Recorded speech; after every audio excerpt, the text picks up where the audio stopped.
Hello, I'm Daniel Herbert, the Managing Editor of Boxing News, and this is Flashback, the feature where we take a look back at a magazine from the past history of boxing news. This week it's May the 13th, 1977. And the big story on the front page was Big George decides it's time to go. The news that George Foreman had retired at the age of 28, I think he was then. Former world heavyweight champion, he just decided to quit. We have a picture of him beating Joe Frazier in his most famous fight to win the world title. Inside, on pages 2 and 3, we have a full tribute to the retiring former champion. It's credited to Boxing News reporter, but quite possibly by Graham Houston, who was the editor at the time.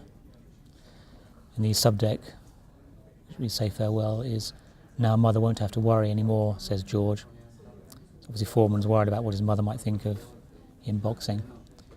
So he's 28 years old, very young age to retire from the sport.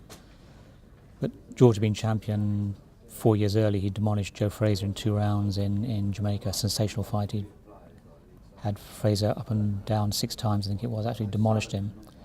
Then October 74, he lost the title to Muhammad Ali on an 8th round knockout in the Rumble in the Jungle, one of possibly the most sensational fight in history, possibly the most publicised, an amazing fight, legendary fight.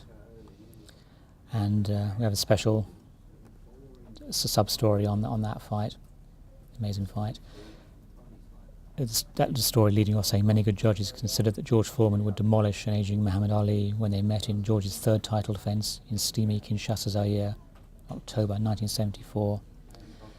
But as we all know, Ali covered up under the early bombardment and came from behind to win on a knockout. His tactics are known as the rope-a-dope. Ali stayed on the ropes, took a lot of punches on his arms and round the side, round the back.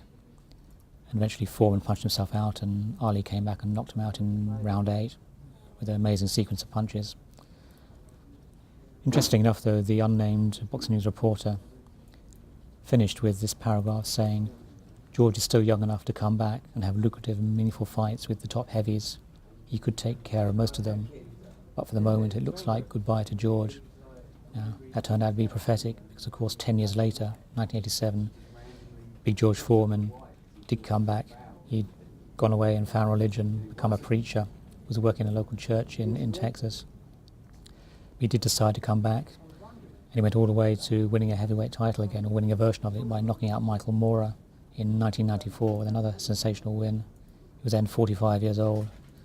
One of the amazing stories of boxing history, but that was George Foreman. May 77, it was the start of a 10-year break. Another big story that week, writing a 2-page feature, was by Eddie Cool on the TV scene. Special report from New York on the cancellation of the US Championships boxing tournament, which was involved with the Ring magazine. And as our headline, the mini headline says down the bottom page, there were signs of blatant favouritism, rumours of kickbacks, doctored records and indiscriminate matchmaking with stars against stiffs. It was a huge scandal at the time that Don King, who was the top promoter, who promoted Foreman against Ali in Kinshasa, Zaire, he got involved with the Ring magazine and ABC Network in the United States to promote a tournament of US championships. The idea was to sort of, provide some structure for the sport and launch big stars, but it turned out that some of the fighters in the tournament didn't merit being in the tournament. They'd had records inflated in the Ring record book, which was regarded as the Bible of record keeping at the time. This is before the internet, before mobile phones, cell phones, and before box rec and computer records and fight facts and things like that. The Ring magazine, the record book, was regarded as the authority on records, and the Ring ratings were regarded as the authority on the quality of fighters. It turned out that some of the fighters' records were inaccurate, some of the ratings they had in the ring were unjustified, but some of these fighters had signed contracts with Don King and were being promoted by him in this tournament. And the whole messy scandal fell apart in May 1977. And some of the fights in the tournament took place, some of the early ones, but before the tournament could conclude, the whole thing fell apart and ABC pulled its backing. Well, this is a national network of free-to-air fights in the United States. It was a huge thing. It was a massive scandal and it left a very bad smell over the sport. But Don King continued. He was the Teflon Don, the Teflon promoter. He could rise above this, and he kept on promoting for many years, many big fights. The Ring magazine changed hands a couple of years later, and it sort of almost folded, came back, folded a couple of times and came back, and it is still going now. It's owned by Golden Boy Promotions and Richard Schaefer, although they don't actually control the editorial. But the magazine's still going. The ABC network is still going, but they don't televise fights the way they used to.